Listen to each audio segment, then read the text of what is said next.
Tips for avoiding accidents in your Mercedes.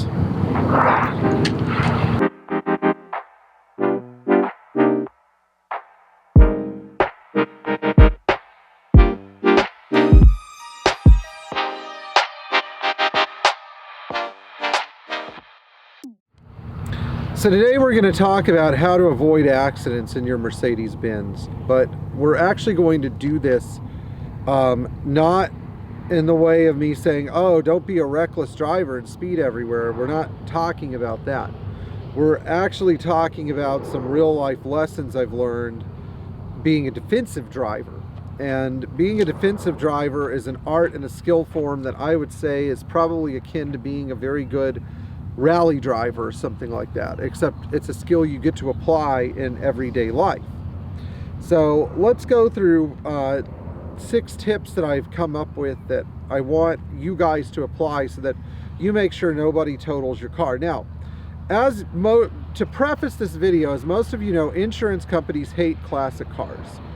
And I remember one of my friends was dating a guy who was an insurance adjuster for Geico, and Elaine asked him if he had any interest in cars, and his response was 0. And that's the crux of the insurance industry. People who are insurance adjusters are just not into classic cars at all. So first of all, if you have a classic Mercedes that you love and cherish, get it insured on an agreed value collector car policy. Even if you don't think the car is worth anything, even if you have an 84 190E, you know, insure it in a collector car policy if you don't use the car every day. If you have something that you don't think is that special, like a 92 300 SL, insure it in a classic car policy, or an 81 240D, or a 69 220D, or a 74 450 SE, or a 560 SL. Insure it on a collector car policy if it is not your daily car. If it's your daily car, take out good comprehensive insurance on it, you know, and have a good lawyer ready too, because most of the time with insurance companies you only get results if you sue them. Now let's go into some safe driving tips so that you don't need to deal with insurance companies. The first safe driving tip I like is anytime you approach a stoplight, keep your eyes on your rearview mirror and plan your escape route. That means that if you pull up to a stoplight and you feel that somebody is coming up from behind you,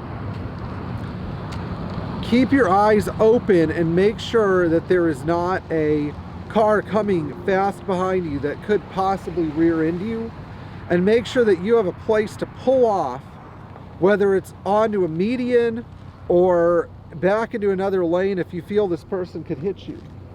This is the kind of situation that leads to totaled cars and sometimes serious injuries. But even if you have to pull off onto sort of like a gravelly escarpment where the road may not be so good, or you have to drive over a curb, suspension damage is always much easier to fix than body damage. Even if you wipe out an oil pan or think you've wiped it out, it's easier to shut the car off than to pull your rear end out of the car, you know, or put an oil pan on, even if it's a cast aluminum pan. The second tip that I really like to follow is use your horn. If you see somebody that's driving like an idiot near you, I think a lot of people don't use their horn because they're afraid of being chased down and possibly shot. But this is not a normal scenario. What is a normal scenario is that people are not freaking paying attention, because modern cars teach people how to not be able to drive.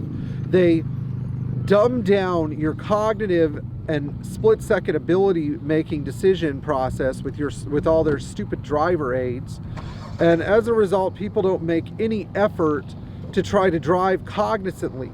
These people have to be woken up out of their text message comas, and they have to be alerted to their stupid driving. So make sure your horns are working and use them all the time, and make sure that if you do use your horns at somebody and they flip you off, just keep honking that horn.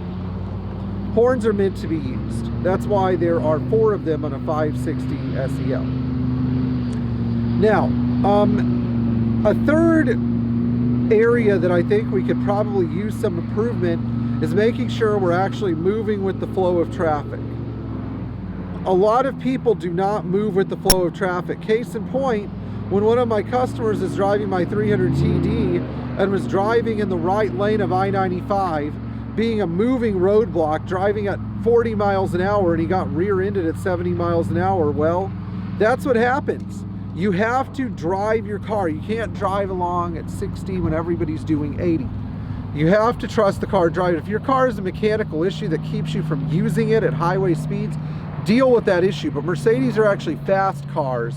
Even the 220D can drive at 70 miles an hour or 75 miles an hour if you have to. If it can't, then you've got a problem that you need to deal with. Now, number 4, I think that one of the most critical issues with driving in the United States is that there are a lot of really nasty, mean people out there who will run you over on the interstate. The 4th one is don't trust others' ability to drive their car. If you see a driver that is speeding and is going to pass you in the left lane, or you see somebody that's going to pull, that you think is creeping past a stop sign, and you think there's a remote possibility they might pull out in front of you, treat every situation where there's the potential to be an accident like an accident that is about to happen. What this means is that if you think that somebody is the remote possibility of coming into your lane and sideswiping you or pulling out in front of you at a stop sign, treat it as if that is what is about to happen and deal with it effectively, whether it's hitting your brakes, pulling into another lane, making a sudden lane change. Don't just stand there stone-faced saying, I hope this doesn't happen. You know, it's not, that's, you know, 1 out of every 100 times you're going to be wrong, and that person is going to pull out in front of you. Or that idiot with their lifted Dodge truck and an IQ of 27 who barely got a driver's license and has gotten dumber since they got their license is going to stay in your lane and hit you with their vehicle. And that's just how it is. Number 5, proactively maintain your car so that when you need things like brakes and quick steering and you need maximum performance, those things actually work. You need to make sure that if you need to accelerate away from somebody quickly, or stop quickly, or turn quickly, or pitch your car into a 180-degree turn, that those items are actually effective items. All of the Mercedes are capable of doing some stupid, ridiculous things that no normal driver usually does. I remember I was driving a 300D one time, and I got hit with the drive shaft that flew apart from a truck. The drive shaft bounced off the hood and into the windshield. The windshield caught the broken drive shaft, so it didn't end up in my passenger seat. But I didn't realize at the time that it was the drive shaft of this truck. I thought it was another part. So I did a 180-degree handbrake turn on Nova Road out in rural Osceola County and chased the guy down. And then I took his drive shaft and I said, until I get reimbursed for a hood and a windshield, guess what? You're not getting your drive shaft back, buddy. So make sure that these things actually work. Number 6, the number 6th item is what to do if you are in an accident. So first of all, if you are in an accident and somebody hits you and damages your car, don't walk away. Hold the person responsible. So make sure you get all their information. Make sure you photograph them, and also make sure you act very dominant towards them at the scene of the accident. If somebody hits you, then it's their fault. They should not be given any sympathy. Usually a person that hits you is a person who does not take driving seriously and needs to be lambasted or belittled for their behavior unless they have some sort of serious emotional crisis. I remember this one man hit my 280 SE at a gas station and damaged the fender, who was driving a U-Haul truck. So he gets out and he sits down and he goes, I have a heart condition and I'm a veteran.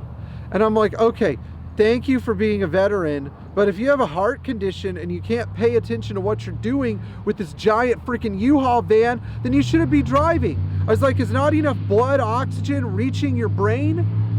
You know, do you realize like there was no way in hell you were gonna make that turn? So don't let bad drivers off the hook. Get all their information, you know? Harass the person to the maximum extent that the law allows you to, because bad drivers do not deserve any sympathy. And especially if somebody damages your Mercedes, you need to make them aware that you can't just call up Mercedes and order a fender for $500 and fix the car. You have to come on a little strong. You do. So Anyway, I hope you guys enjoyed my tips for avoiding an accident. Please avoid accidents so that we don't have to do more body work. And we already know that there's plenty of body work to do at the shop. Thank you, and take great care of your Mercedes. Like, share, subscribe, tap the bell for notifications, leave a comment below. Please give us a nice applause. And if you have an ad blocker, can you please turn it off for our videos so that we can get some ad revenue? Thank you, and have a great day, and enjoy watching our next episode of Mercedes Classics, which is coming up soon with the 68 220D belonging to my friend Tony.